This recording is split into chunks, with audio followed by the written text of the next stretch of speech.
अहिल्यानगर जिले के टेढ़ुर्णी में गैरकानूनी रेत माइनिंग के मामले में वकील की पीट पीट कर हत्या कर दी गई। पॉइंट ऑफ इंफॉर्मेशन के जरिए मुद्दा उठाया गया और मुख्यमंत्री ने इस मामले में जांच और कार्यवाही का भरोसा दिलाया। रेत माफिया ने गैरकानूनी रेत माइनिंग के मामले में अहिल्यानगर जिले के टेढ़ुर्णी के एक युवा वकील पांडुरंग तोड़कर पर हमला किया और इस मामले के बाद वकील के खिलाफ केस दर्ज हो गया। रेत माफिया में पांडुरंग तोड़कर पर इस शक में हमला किया और वह गैरकानूनी रेत माइनिंग के मामले में पुलिस को जानकारी दे रहे थे।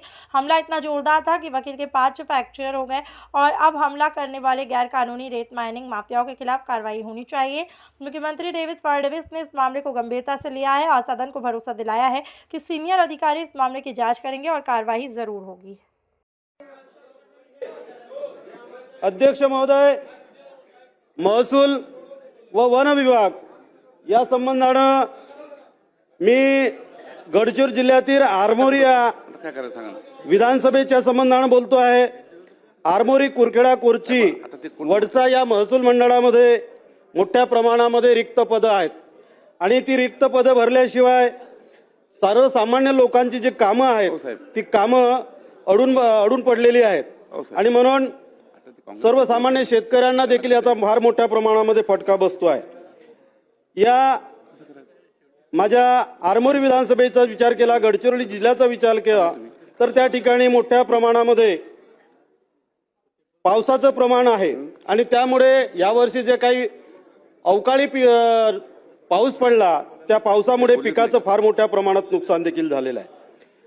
पिकाचं नुकसान हे केवळ अवकाळी पावसामुळे नाही तर आता देखील माझ्या जिल्ह्यामध्ये, माझ्या विधानसभा क्षेत्रामध्ये हत्याचं, वाघाचं आणि अस्वलीचा फार मोठा धुमाकूळ आहे।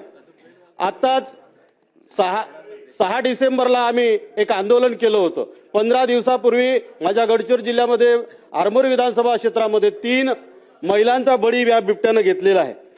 आताच काल झालेल्या चर्चेमध्ये मी आपणास विनंती केली होती, परंतु आपण ती मला विनंती नाकारलेली होती। या ठिकाणी सांगू इच्छितो की आमचे शेतकरी बांधव शेतावर जाऊ शकत नाही अशी गंभीर परिस्थिती त्या ठिकाणी निर्माण झालेली आहे आणि कालच आम्ही त्या ठिकाणी फॉरेस्ट डिपार्टमेंट वाल्यांना अल्टिमेटम दिला होता आंदोलनामध्ये, तेव्हा काल त्या बिबट्याला पकडण्यात आलं अशा पद्धतीने मला त्या ठिकाणी माहिती मिळालेली आहे। या ठिकाणी मी सांगू इच्छितो की पावसाळ्यामध्ये असो किंवा अन्य कोणत्या सीझनमध्ये जे काही आपत्ती व्यवस्थापनाच्या माध्यमातून काही नुकसान होतं, घर पडतात, जनावरांचा मृत्यू होतो, अशा वेळी घर जळतात, अशा वेळी जिल्हा लेवलवर काही निधीची तरतूद होणे अत्यंत आवश्यक आहे। या दृष्टिकोनातून आपण ती कराल अशा प्रकारची आपली अपेक्षा व्यक्त करतो। वन्यजीव व मानव संघर्ष खूप मोठ्या प्रमाणामध्ये आमच्या जिल्ह्यामध्ये आढळून येतो।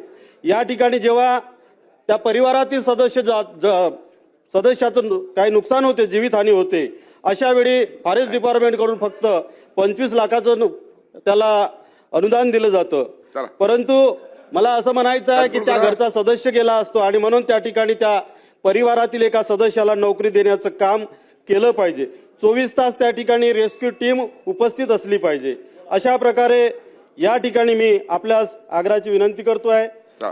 या ठिकाणी आणखी एक महत्त्वाचा मुद्दा आहे, धान खरेदी केंद्र आमच्या गडचिरोली जिल्ह्यामध्ये TDC आणि फेडरेशनच्या मार्फतीने चालू होत असतात, परंतु मागील रब्बी हंगामाचे देखील पैसे अजूनपर्यंत शेतकऱ्यांना मिळाले नव्हते।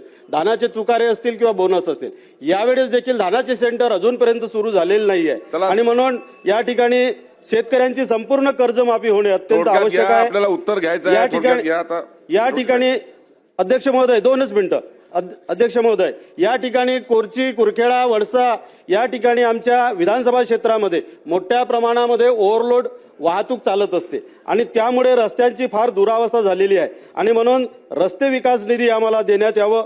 सोबतच पांदन रस्ते शेतकऱ्यांना शेतावर जाण्यासाठी देखील अत्यंत बिकट अशी परिस्थिती निर्माण झालेली आहे आणि म्हणून पांदन रस्ते व्हावे या दृष्टिकोनातून शासनानं निधी उपलब्ध करून द्यावा।